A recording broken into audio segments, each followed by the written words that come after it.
우리 같이 한번 읽겠습니다. 시작. 어떤 이들은 투기와 분쟁으로, 어떤 이들은 착한 뜻으로 그리스도를 전파하나니 이들은 내가 복음을 변증하기 위하여 세우심을 받은 줄 알고 사랑으로 하나 그들은 나의 매임의 괴로움을 더하게 할 줄로 생각하여 순수하지 못하게 다툼으로 그리스도를 전파하느니라. 그러면 무엇이냐? 거칠애로 하나 참으로 하나 무슨 방도로 하든지 전파되는 것은 그리스도니 이로써 나는 기뻐하고 또한 기뻐하리라. 아멘. 빌립보서 말씀을 살펴보고 있는데요. 요즘에 많은 교회들이 그런 얘기들을 해요. 초대교회로 돌아가자. 초대교회로 돌아가자. 이런 슬로건을 목회 철학으로 삼기도 합니다. 혼탁한 시대에 성령께 붙잡혀서 순수한 열정을 가지고 가졌던 그 교회 모습, 초대교회 그 모습으로 돌아가자. 이런 취지입니다.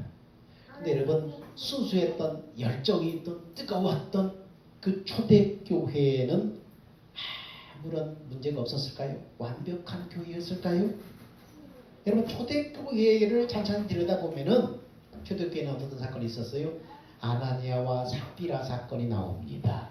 사람들이 다 너도나도 이제 성령이 충만하고 성령의 역사가 나타나니까 사람들이 너도나도 막 재산을 팔아서 주의 복음에 선한 일에 쓰려고 다 사도들 앞에 갖다 놓으니까 아나니아 삽비라라고 하는 이 부부가 자기 경쟁심으로 자기들도 자기 소유를 팔아서 사도들 앞에 갖다 놓는데 그 중에 얼마를 몰래 떼어서 숨겨놓고 나머지를 사도들 앞에 갖다 놓는 것입니다. 그러자 베드로가 다 보면서 네 소유를 판 것, 땅값 판 것이 이게 전부냐? 이렇게 딱 물어보는 것입니다. 여러분, 그러니까 아나니아가 뭐라고 그래요? 예, 내 소유를 판 것이 전부입니다. 이렇게 말합니다. 아니, 네 건데 왜 마음에 네 거 스스로 몰래 감췄냐 얼마를. 네 거는 네 마음대로 할 수 있는데 왜 스스로 양심을 속이고 일부를 떼어서 감춰놓고 이게 다라고 거짓말을 했느냐. 성령께서 그걸 알게 하셔서 네가 사도들을 속이고 사람들을 속인 것이 아니라 하나님을 속인 게 돼버렸다. 그러면서 그 자리에서 그 사람이 하나님 어떻게 해요? 그 자리에서 죽어버립니다. 그 혼이 떠나가 버렸다. 영이 떠나가 버렸다. 그렇게 말해요. 그 자리에서 죽어버리고. 이것을 알지 못하고 그 아내가 조금 있다가 들어와서 또 아내한테 삽비라한테 물어보니까 삽비라도 똑같이 대답하니까 뭐라 그래요? 네 남편이 혼이 떠났는데 너도 그렇게 될 것이다. 아내 삽비라도 성령을 속인 채로 그 자리에서 죽고 말아요. 사람들이 졸지에 그냥 시체 둘을 메어가는 거예요. 이런 놀라운 일들이 초대교회에 막 일어났었어요. 그리고 사람들이 막 두려워하는 거예요. 그렇게 순수하고 뜨겁고 성령 충만하고 역사가 나타났던 교회, 하나님을 속이는 일, 부부가 거짓말해서 막 사망사건이 발생하는 이런 일들이 막 일어나는 것입니다. 그리고 고린도 교회 같은 경우에는 어떤 일이 나옵니까? 교회 안에서 서로 음행하는 일이 일어나고 있어요. 그 외에도 많은 문제와 사고들이 계속해서 터지는 것입니다. 그래서 고린도 전후서를 통해서 사도 바울은 엄격하게 질책하는 그런 편지 내용을 우리가 볼 수 있습니다. 우리가 도망하는 초대교회, 순수했던 성령 역사가 뜨거웠던 그런 교회, 정말로 우리가 롤모델로 삼을 것 같은 그런 교회도 이런 많은 문제들이 있었다는 것입니다. 초대교회라고 해서 문제가 없는 완전한 교회는 아니었다는 거예요. 그러나 비록 조직적으로 오늘날 교회처럼 잘 갖춰지지 않았고 문제도 많았지만은 초대교회는 뭐가 있어요? 순수한 복음의 열정이 있었어요. 그리고 성도들 가운데 뜨거운 사랑이 있었어요. 이것은 분명한 사실입니다. 복음의 열정과 서로 사랑한 뜨거운 그 사랑의 열정, 이것이 초대교회에 있었다는 것입니다. 이 땅의 교회사를 보면 교회는 언제나 문제에 휩싸여 있었습니다. 그래서 조직신학에서는 이 지상에 있는 교회를 어떻게 표현해요? 전투하는 교회, 이렇게 표현해요. 전투하는 교회, 싸우는 교회, 전투하는 교회. 이 말에는 두 가지 의미가 있습니다. 첫째, 이 지상에 있는 교회는 어둠의 권세에 사로잡혀 있는 세상 속에서 잃어버린 그 영혼을 향해서 복음을 전하는 선교적인 그런 차원의 교회다. 그래서 전투하는 교회라고 조직신학에서는 이렇게 이름을 짓습니다. 뭡니까? 세상의 마귀에게 빼앗겨버린 영혼들을 그들의 영혼을 그들에게 마귀의 손에서 뺏어와야 그래서 영혼을 구원받게 하는 그 선교적 사명을 가졌다. 그래서 영적인 싸움을 하는 전투적인 교회 이렇게 표현을 한 것입니다. 또 다른 의미에서는 지상의 교회를 왜 전투하는 교회라고 했냐 하면은 지상에 있는 이 땅의 교회는 불완전한 교회라는 뜻입니다. 완전하지 않다는 거예요. 큰 교회든 작은 교회든 이 땅의 교회들은 다 문제를 가지고 있어요. 아니 어떻게 교회에서 그런 일이 일어나요? 아니에요. 교회는 불완전한 사람들이 모인 공동체이기 때문에 문제가 있는 거예요. 항상 교회를 완벽하게 보면 안 되는 거예요. 교회는 성향이 다른 다양한 사람들이 모여서 예수 안에서 한 몸을 이루었기 때문에 불완전할 수밖에 없어요. 각각 성향이 다른 사람, 성격도 다르고 자라온 배경도 다르고 다 다른 사람들이 모여서 예수 안에서 한 몸을 이루었기 때문에 불완전할 수밖에 없어요. 여러분, 부부가 만났다고 결혼해서 만났다고 진정한 가정이 다 되는가요? 여러분, 아니잖아요. 남녀가 만나서 결혼해서 가정을 이루었다고 그게 진정한 완벽한 가정이 되는가요? 아니잖아요. 사람들이 모였다고 해서 우리가 사람들이 모여서 교회를 이뤘다고 해서 완전한 교회인가요? 아니에요. 가정과 교회의 공통적인 속성은 뭡니까? 만들어져 가는 과정에 있다는 거예요. 완벽하지 않지만 만들어져 가는 과정 속에 있다는 사실입니다. 그렇습니다. 빌립보 교회에도 예외 없이 문제들이 많이 있었어요. 오늘 우리는 이 바울이 이 문제들을 어떤 메시지를 이 문제들을 통해서 메시지를 주는가 살펴봄으로써 오늘날 우리가 교회에 속한 이 교회 공동체에 속한 우리가 사람으로서 문제 해결에 지혜를 얻는 그런 시간이 되기를 축원합니다. 오늘 본문 말씀에 눈여겨볼 단어가 뭡니까? 15절 말씀이에요. 자, 어떤 이들은 투기와 분쟁으로 이렇게 시작하고 있어요. 어떤 이들은 투기와 분쟁으로 어디서요? 교회 안에서. 예나 지금이나 복음을 전하는 사람들 교회 안에서는 항상 어떻습니까? 질투가 있었다는 거예요. 바울은 이 당시에 복음 전하는 선교사로서 목회자인데 이중적인 질투를 받고 있었어요. 여러분, 예루살렘 교회는 초대교회 당시에 가장 먼저 세워진, 가장 먼저 태동한 그런 초대교회였잖아요. 오늘날로 말하면 맏형과 같은 그런 교회, 예루살렘 교회는 최초로 세워졌기 때문에.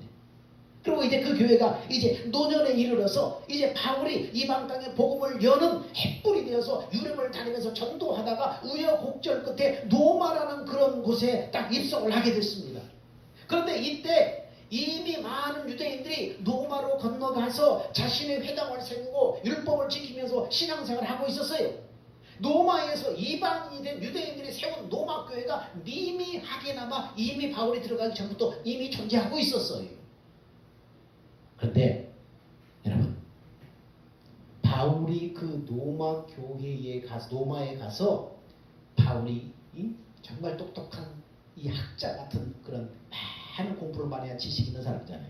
그 냉철한 논리로 하나님에 대한 지식을 노마 사람들의 가슴에 꽂기 시작한 것입니다. 그러자 노마 교회가 불릴 듯이 막 부일어난 거예요.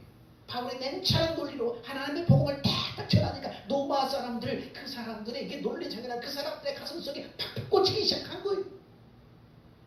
그러자 노마 교회에 부흥이 일어났어요. 이때 두 가지의 경우에 일이 일어났습니다. 첫째, 노마 교회가 부흥하면서 초대교회 맏형과 같은 예루살렘 교회가 가장 먼저 질투를 하기 시작하는 것입니다. 예루살렘 교회가 제일 먼저 세워졌지만 늦게 시작한 노마 교회 거점으로서 부흥이 일어나자 질투가 시작되는 거예요.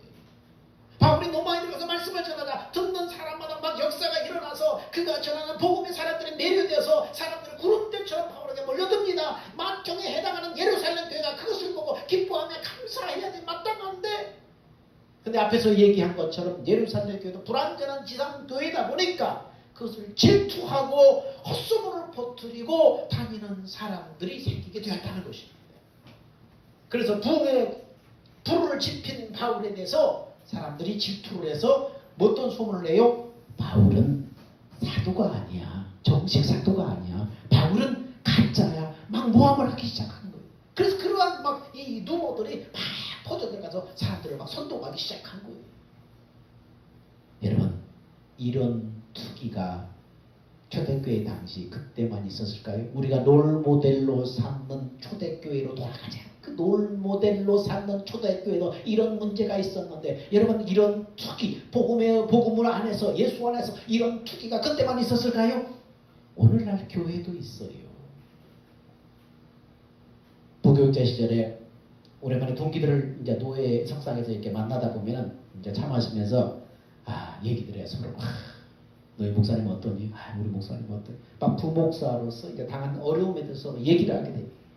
아무래도 담임 목사보다는 젊은 목사가 학교 졸업한 지도 얼마 되지 않았고, 또 그들의 가진 문화적 이해도 신선하고 아직 풍부하잖아요. 이제 젊으니까. 그래서 가끔씩 교회 안에서 부목사가 설교할 때 은혜 받은 성도들이 부목사님, 전사님에 몰려들어서 인기가 많아져요. 그렇게 되면 담임 목사는 성도들에 대해서 아비의 마음을 갖고 이런 것을 볼 때는 기뻐해야 할 일입니다. 내 자식들이 좋은 음식을 먹어서 얼굴이 환해지고 기뻐하면 부모도 기쁘잖아요. 그럼 부모의 마음으로 기뻐해야 되는데 어떻게 해요? 그러지 못하고 부목사나 전도사를 경쟁의 대상으로 생각해서 질투하고 힘들게 하는 경우가 많다는 거예요. 이것이 교회 안에서 우리가 경계해야 될 투기의 모습이라는 거예요. 믿음 생활하면서 예수 안에 서서 사람이 잘 자라면 기뻐하고 즐거워해야 되는데 투기하는 거예요. 저 사람의 인기가 많으면 투기하는 거예요. 질투하는 거예요. 이런 모습을 경계해야 하는 것입니다. 여러분, 우리는 예수 안에서 주님을 모르려 해서 다 주님의 몸으로서의 지체잖아요. 저 사람이 잘 되면 내가 잘 되는 거잖아요. 왜? 예수 안에서 한 몸이기 때문에 기뻐하고 즐거워해야 돼요. 근데 마귀가 슬쩍슬쩍 충동하면 시기 질투가 일어나는 거예요.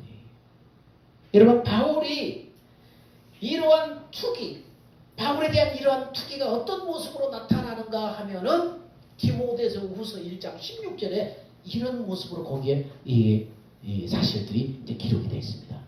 이런 근거 사실들이 이런 다 원인에 의해서 이런 이제 일들이 일어난다. 같이 한번 읽어볼까요? 시작. 원하건대 주께서 오네시포로의 집에 긍휼을 베푸시옵소서. 그가 나를 자주 격려해주고 내가 사슬에 매인 것을 부끄러워하지 아니하고 노마에 있을 때 나를 부지런히 찾아와 만났음이라. 여러분, 그냥 평범하게 이걸 읽으면 아무런 여러분 느낌이 없지만 이 배경을 알게 되면 그렇구나, 이걸 알게 돼요. 오네시포로는 사도 바울의 신실한 복음의 동역자였어요. 근데 바울이 전도 여행을 떠난 바울에게 아무런 소식이 없으니까 이 오네시포로가 바울을 찾아서 로마까지 온 거예요. 그런데 로마 교회 지도자들이 바울이 있는 장소를 알려주지 않는 거예요. 뭐 때문에? 시기 질투 때문에. 할 수 없이 오네시포로를 혼자서 부지런히 여기저기 수소문 하면서 계속 바울을 찾아다니다가 결국 감옥에 있는 바울을 만나게 된 것입니다. 그래서 뭐라고 그래요? 노마에 있을 때 나를 부지런히 찾아서 만났습니다. 이런 뜻이 배경이 있는 것입니다. 노매교회의 지도자들이 어떻게 하는지 바울과 그의 동역자들을 서로 동역하지 못하도록 막았다는 거예요. 시기 질투 때문에, 복음의 시기 질투 때문에 아주 잘못된 노마 교회의 행태였던 것입니다. 복음 안에서 이런 일들이 있었기 때문에 바울이 그렇게 오늘 본문에 말한 것입니다. 우리 교회가 장로교회든 감리교회든 또 장로교회 안에 합동측이든 통합측이든 개혁측이든 중요한 것은 우리가 예수 안에서 예수 그리스도를 주로 고백하는 하나의 교회라는 거예요. 장로교가 됐든 감리교가 됐든 통합측이 됐든 개혁측이 됐든 예수 그리스도를 나의 구주로 고백하는 다 하나의 교회라는 이런 사실을 여러분 마음에 새겨야 합니다. 남이 아니에요. 다 같은 뜻 같은 목적으로 모였고 주님 앞에 섰을 때 다 한 가족 한 몸으로 다 발견되게 되는 거예요. 한 교회인 거예요. 내 교회만 중요하고 저 교회는 안 중요하고 터부시에들은 안 되는 거예요. 저 교회가 잘 되면 배합하고 안 되는 거예요. 교회 다 같은 교회예요. 다 같은 예수님의 몸이에요.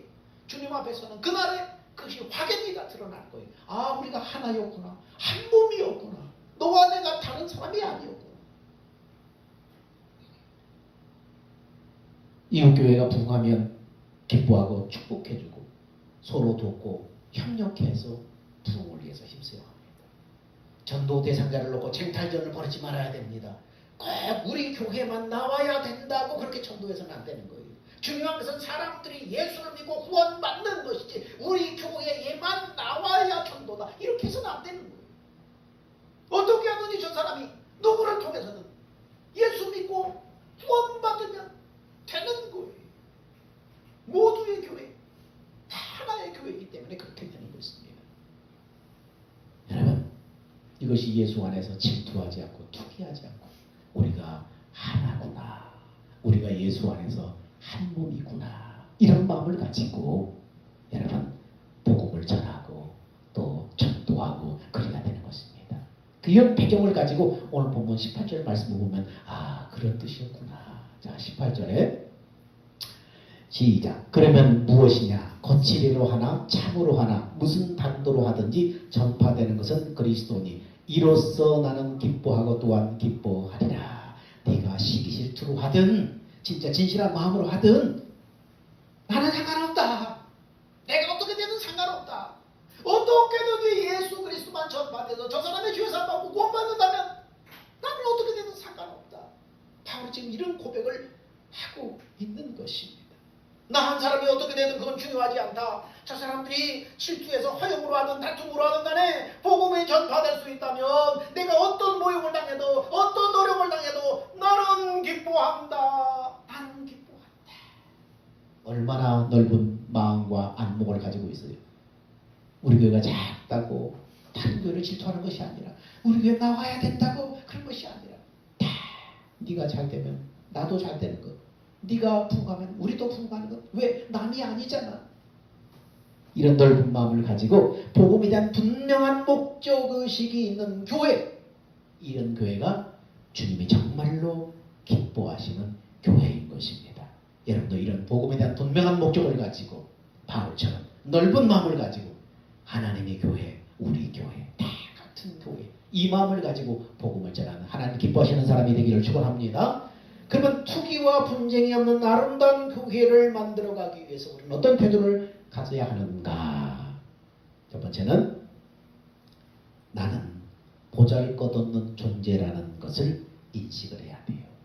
나는 보잘것없는 존재라는 것을 인식해야 돼요.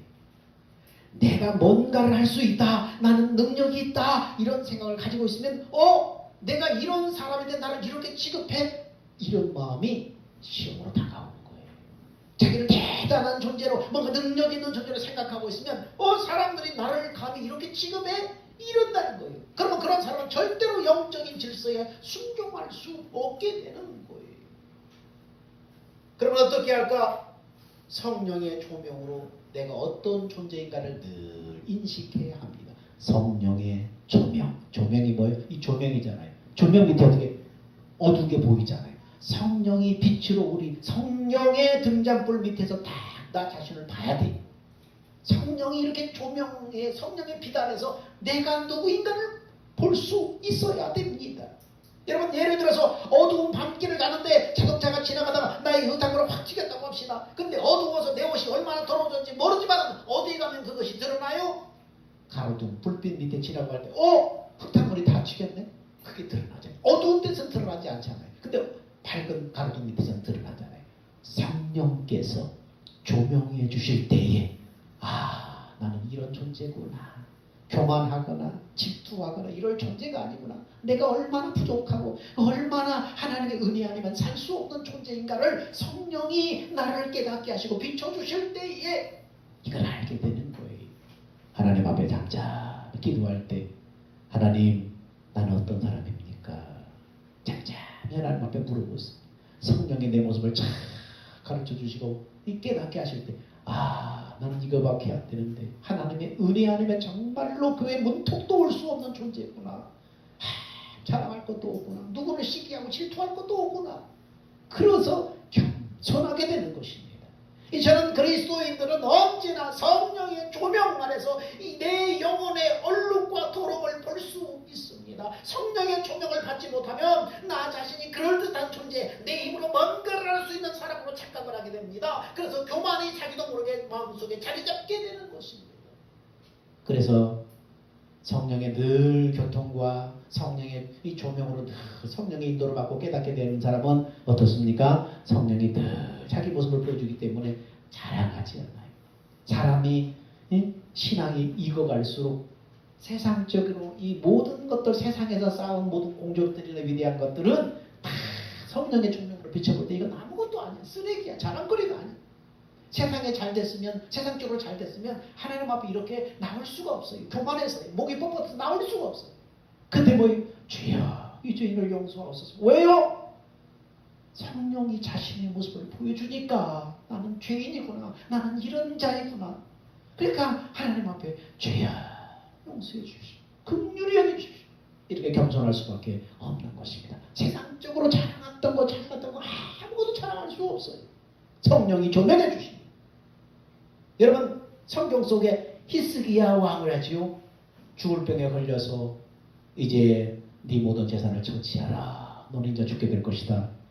하나님이 그렇게 딱 말씀하시니까 히스기야가 하나님의 말씀을 듣고 어떻게 벽을 돌아서 벽을 바라보면서, 사람에게 바라보지 않고 벽을 바라보고 무릎 꿇고 주여 이 생명 살려주십시오, 내 생명 살려주십시오, 내가 지난날 하나님 앞에 선하게 행한 것들을 좀 기억해 주십시오. 그러면서 통곡과 눈물로 하나님 앞에 벽을 바라보고 기도하자. 하나님께서 뭐라고 그래요? 내가 네 눈물을 보았고 네 기도를 들었다. 네 생명을 내가 연장시켜 주겠다. 그래서 히스기야가 죽을 병에서 하나님의 응답을 받고 생명이 연장됐잖아요.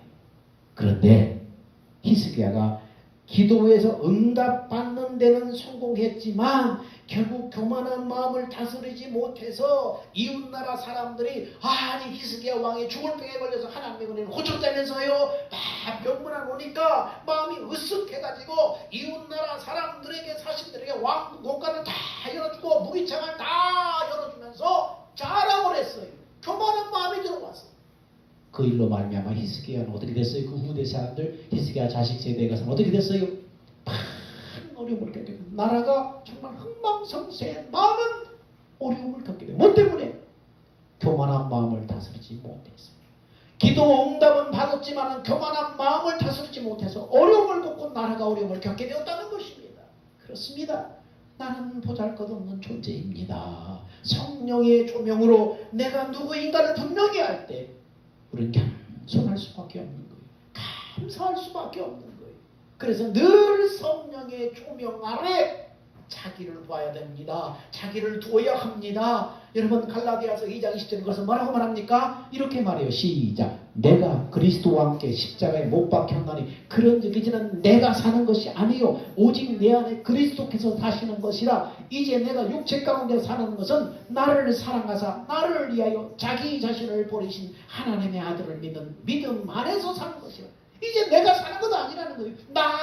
내가 자기가만 탁 드러나면은 이거 자기가 안 좋은 거예요. 교만한 거예요. 자기도 모르게 자기가 자꾸 드러나고 내가 말이야 왕년에 내가 지금도 뭔가 자기가 계속 있는 건 뭡니까? 예수님이 안 살고 자기가 살아요. 자기가 주인인 거예요. 그러므로 우리는 성령의 조명 아래 날마다 자신을 둬야 돼요. 성령이 등불로 우리를 비춰주실 때 나의 옛자는, 죄인된 옛자는 예수와 함께 십자가에 못 박혀 죽었다는 사실을 깨닫게 되는 것입니다. 그리고 성령으로 내 안에 오신 부활의 주님이 하나님의 생명으로 거듭난 나를 성전 삼아 계신다는 사실을 깨닫게 되는 것입니다. 그래서 나는 주님을 머리로, 주님의 몸으로 연합되어 살아가는 존재라는 사실을 깨닫게 됩니다. 이렇게 주님 없는 나는 존재할 수 없고, 그없는데 마귀는 거짓 자아를 만들어서 이게 네 모습이야, 자꾸 마음속에 생각 속에 만들어내는 것입니다. 이게 네 모습이야, 거짓 자아를 만들어내는 거예요. 그래서 내 혼이 그 거짓 자아에 속아서 순종하도록 유혹하는 것입니다. 유혹하는 거예요. 성령의 조명으로 이것을 날마다 깨닫고 내가 그리스도와 함께 죽었습니다. 나는 생명 대신 예수님, 내 안에 오신 생명 대신 예수님이 거듭난 나를 성전 삼고 내 안에 계셔서 예수님과 내가 한 몸으로 연합되어서 예수 안에만 나는 존재하는 존재예요. 나 홀로 존재할 수 없는 거예요. 나는 이미 죄인된 나는 죽었어요. 그렇게 믿어야 되는데 마귀가 어떻게 해요? 주님 없이 홀로 존재할 수 없는 나는 이게 네 모습이야. 너 옛날에 왕년에 이랬잖아. 너 재능 있잖아. 너 뭐 잘하잖아. 옛날에 성공했잖아. 돈 많이 벌어봤잖아. 이게 너야. 자꾸 속이는 거예요. 그래서 그 거짓 창을 유혹하는 마귀 밑으로 들어가버려 순종하게 만드는 거예요. 그러면 교만한 마음이 올라가고 하나님 앞에 순종하지 못하게 만드는 거예요. 이런 사실을 성령의 가르침으로 깨닫게 될 때 내가 일하는 것이 아니요 주님이 나를 통해서 일하심으로 주님이 나타나신다는 사실을 깨닫게 되는 것이다. 그러면 자연적으로 감사와 겸손이 따라오게 되는 것입니다. 이래서 우리는 날마다 성령의 조명 아래 나 자신을 둬야 하는 것입니다. 세 번째는 나보다 남을 낮게 여겨야 됩니다. 이것도 첫 번째, 두 번째와 연결된 말씀이지만은 같은 의미지만은 이 성경 속에는 나보다 남을 낮게 여겨라 이렇게 말합니다. 한번 볼까요? 시작. 아무 일에든지 다툼이나 허용으로 하지 말고 오직 겸손한 마음으로 각각 자기보다 남을 낮게 여기고 자기보다 남을 낮게 여기려는 거예요.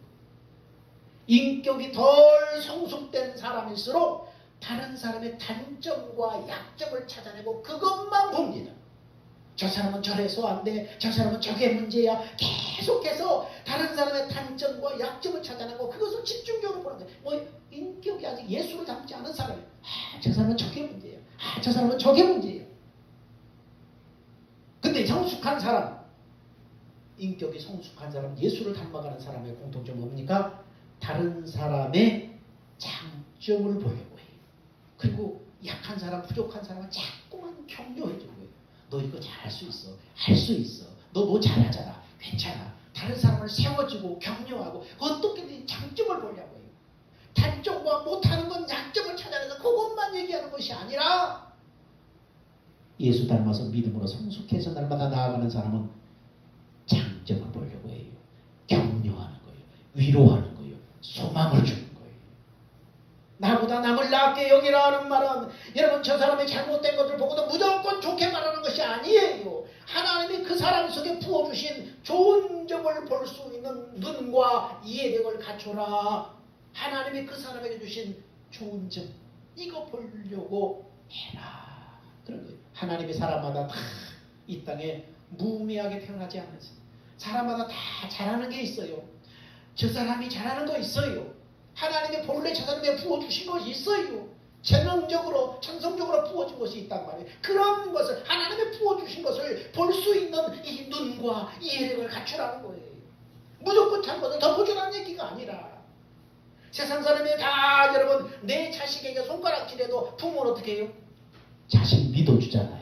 자식을 사랑하잖아요. 자식이 좋은 점 보려고 하잖아요. 다른 사람 다 손가락질해도 부모는 자식을 그렇게 안 보잖아요. 어떻게든지 잘하는 거, 좋은 거 이런 거 보려고 하잖아요. 긍정적으로 얘기하려고 하잖아요. 마찬가지. 예수를 닮아서 인격이 성숙한 사람은 자식이 부모를 보듯이 격려하고 좋은 점 보려고 하고 이놈아 못해, 너는 못해, 넌 쓰레기야, 너는 안 돼 이런 것이 아니라 괜찮아, 잘할 수 있어, 해봐, 할 수 있어 자꾸 격려하고 위로하고 세워주고 좋은 점을 가서 부각시켜주고 이게 부모의 마음이듯이 하나님도 우리를 통해서 그렇게 다른 사람들을 보기를 원하는 거예요. 그래서 나보다 남을 낮게 여기고 겸손한 마음으로 각각 자기보다 남을 낮게 여기고 예수 안에서 나를 보니까 뭐예요? 저 사람보다 잘난 거 없어요. 자랑할 거 없어요. 너 나보다 못하지가 아니에요. 나는 죄인입니다. 그런데 하나님의 은혜로 내가 살고 있습니다. 근데 내가 누구를 판단하고 누구를 정죄합니까? 그렇습니다. 하나님이 저 사람 사랑해서 천하보다 귀한 저 생명 하나님이 구원하셨잖아요. 그래서 나보다 남을 낮게 여기고 존귀 여기게 하는 거예요. 여러분 성경은 우리에게 말합니다. 너희 안에 이 마음을 품어라. 자 23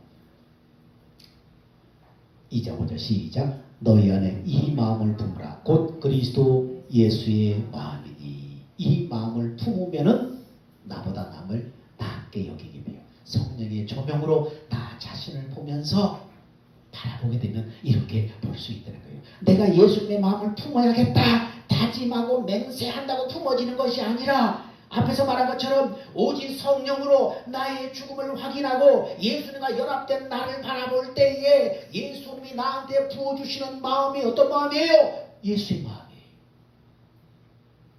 그런데 내가 예수와 함께 죽었다는 사실을 이거 고백하지 않고 믿지 않으면 예수의 마음이 들어올 수 없어요. 헌옷을 벗어야만 새 옷을 입듯이 내가 죽어야만 예수님의 마음이 들어오는 거예요. 내가 예수와 함께 십자가 못 박혀 죽었나니 갈라디아서 2장 10절에 그랬잖아요. 죄인된 나는 하나님 없이 살아가던 나는 예수님 십자가에 죽을 때 같이 못 박혀 죽었습니다. 이제 내가 사는 것은 내가 예수 믿고 구원받아서 거듭난 내 영혼을 성전 잡고 하나님 예수님이 내 안에 들어와 사십니다. 그래서 예수님과 나는 몸과 마음, 머리로 한 몸 연합되어 있습니다. 이런 마음, 이런 믿음으로 나아갈 때에 그것을 그 믿음을 보시고 예수님이 뭘 부어주세요? 주님의 마음을 그때 부어주시는 거예요. 주님의 마음을 성령의 조명으로 그 마음을 부어주시는 거예요. 그 마음으로 바라보니까 어떻게 해요? 죽일 놈이 아니라 불쌍한 놈, 살릴 놈, 내가 도와줘야 될 놈, 내가 좀 높여줘야 될 놈, 이런 것으로 보는 거예요. 여러분, 이것은 내가 죽고 내 안에 예수님이 나를 사시게 하는 삶입니다. 여기 뭐라 그래요? 한번 읽어볼까요? 시작. 내가 죽고 내 안에 주님이 나를 사시게 하라. 그 얘기예요. 이게 복음이에요. 내가 죽고 예수로 충만함으로 우리 가정이 변하고 우리 교회에 주님의 일하심이 나타나고 사회에 선한 영향을 끼치는 참된 그리스도인의 삶이 여러분의 모든 삶이 그런 삶이 되시기를 주 이름으로 축원합니다. 하나님 감사합니다. 하나님 내가 죽고 예수로 살기를 원합니다. 그래서 나를 통해서 예수님만 드러나기를 원합니다. 하나님 어찌해야 합니까? 내가 예수 안에 죽은 자임을 고백하고 예수님과 연합된 나 자신을 보게 하여 주시어서 나도 주님이 부어주시는 예수의 마음을 품고 내 형제를 바라보게 하시고 내 가정과 내 이웃과 나라와 교회를 바라보게 하여 주셔서 선한 영향력을 끼치는 사람 되게 하여 주옵소서. 생명 되신 예수님의 이름으로 기도합니다. 아멘. 다 같이 기도하셔서 주님 다시 오실 때까지 찬양합니다.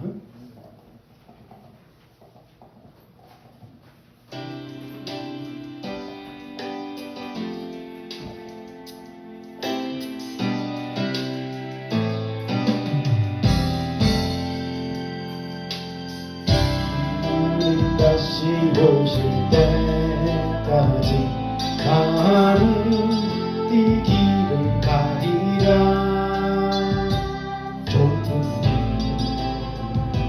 좁은 길 나의 십자가 지고 나의 가는 이 끝에서 나는 주님을 보리라. 영광의 내 주님 나를 맞아주시니 주님 다시 오실 때까지 나는 일어나 달려가리라. 주의 영광은 땅 덮을 때 나는 일어나 노래하네. 세상 모하는 저에게 온 세상 구주시네. 세상 모하는 저에게 영광의 왕이시라. 이제는 우리 주 예수 그리스도의 은혜와 하나님의 사랑하심과 성령이 우리 안에 내주하시고 교통하시고 말씀하시니 내가 죽고 예수로 살아서 나보다 남을 낮게 여기고 섬겨주고 높여주요 예수님의 이름이 드러나기를 원하는 사랑하는 성도들의 그 믿음과 행실 위에 이제로부터 영원 무궁토록 함께 있을지어다. 아멘.